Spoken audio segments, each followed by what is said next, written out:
La elección de la obra surge de una tesis de actuación y dirección que hicimos con este elenco en el SIC el año pasado, en la que ellos se encargaron de hacer todo el trabajo correspondiente de dirección, escenografía, vestuario, actuación, musicalización, etc. Un trabajo muy frondoso.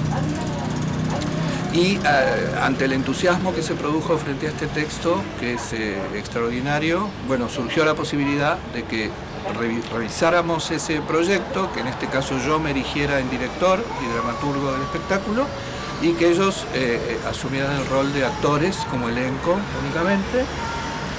Y entonces así surgió el proyecto en términos de producción. Ajá. ¿Particularmente a ti te gusta mucho Roberto Alt? A mí me gusta muchísimo Roberto Alt, es un novelista, periodista, dramaturgo argentino de la primera mitad del siglo XX, y además particularmente, bueno, ni hablar de sus novelas, ¿no?, que son muy pocas, Los Siete Locos, Los Lanzallamas y El Amor Brujo, y algunos cuentos. Después de dedicarse profundamente a la narrativa, además, Roberto Alt descubre el teatro a instancias de Leonidas Barletta, que había fundado el Teatro del Pueblo, que es el primer teatro independiente que existe, y Barletta le insistía a Alt en que tenía que escribir teatro porque en sus novelas había un fuerte componente dramático. Entonces Alt escribe su primera obra, que es 300 millones, una obra a la que él más adelante no considera demasiado, ¿no? Le parece precaria, le parece rústica, y lo es, y eso es lo que a mí me gusta mucho. Hay algo en 300 millones de quien se acerca al teatro con mucho talento, pero no con mucha experiencia ni con mucho dominio de la cosa. Entonces hay una expresión hasta violenta, diría, ¿no?, del autor. La obra además representa un periodo emblemático para nuestra historia cultural, social, política, que es el comienzo de la llamada década infame después del primer golpe de Estado en Argentina. La obra se estrena 2 años después del primer golpe de Estado en Argentina. ¿Cómo fue la dramaturgia de tu parte? ¿Qué es lo que se cambió? ¿Qué de alguna manera le intentaste meter? ¿Qué hay de ti en esta obra? Bueno, la dramaturgia, que a mí me parece inevitable hacer frente a cualquier texto que se vaya a poner en escena, aunque haya sido terminado de escribir la semana pasada. O sea, que no tiene que ver con una cuestión de actualización cronológica, sino de tratar de ver cómo esa obra, aún a riesgo de sufrir modificaciones, puede comunicarse mejor a través de esos artistas específicos que le están llevando adelante y para un público determinado, en un espacio determinado, en un momento determinado. Entonces, el trabajo que yo hice con la obra de Alt fue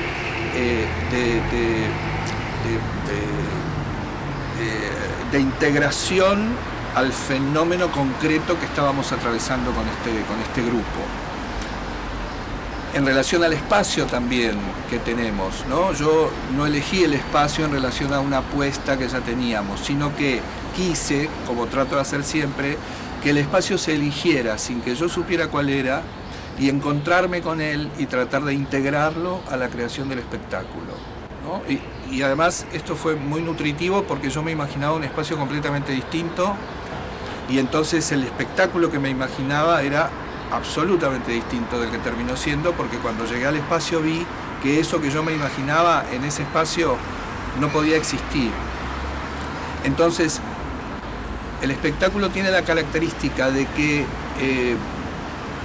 se centra en la situación realista de esta sirvienta que está pasando su última noche de insomnio y que imagina que recibe una herencia de 300 millones y todo lo que viene después de eso, según las pocas cosas que ha leído, las pocas cosas que ha escuchado en la radio, ¿no? Digamos, una enciclopedia muy pequeña culturalmente, y con esa enciclopedia esta sirvienta inventa una vida completa para ella misma a partir de esta idea ilusoria de recibir una herencia de 300 millones de pesos.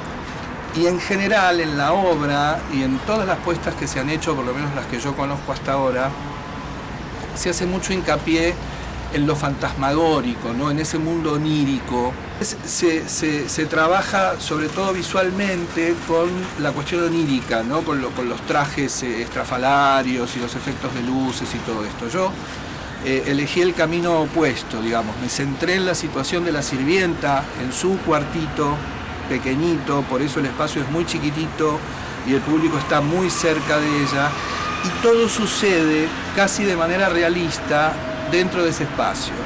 A mí me parece que ir a ver esta apuesta de 300 millones puede ser muy estimulante para reencontrarse con el espíritu del teatro independiente, porque además el trabajo que hacemos es absolutamente independiente, lo hacemos en un espacio completamente independiente, todo lo financiamos nosotros, nos arreglamos con lo que tenemos, y como la obra formó parte emblemática de la creación de ese Teatro del Pueblo que de alguna manera planeaba esta idea del teatro por fuera de cualquier tipo de dependencia, creo que es una experiencia muy nutritiva en ese sentido. No solamente uno va a poder acercarse a la obra de un gran artista argentino, que si no lo conoce va a tener ganas de conocerlo y de leer otras obras y de conocer sus novelas, etcétera, sino además que va a participar de una experiencia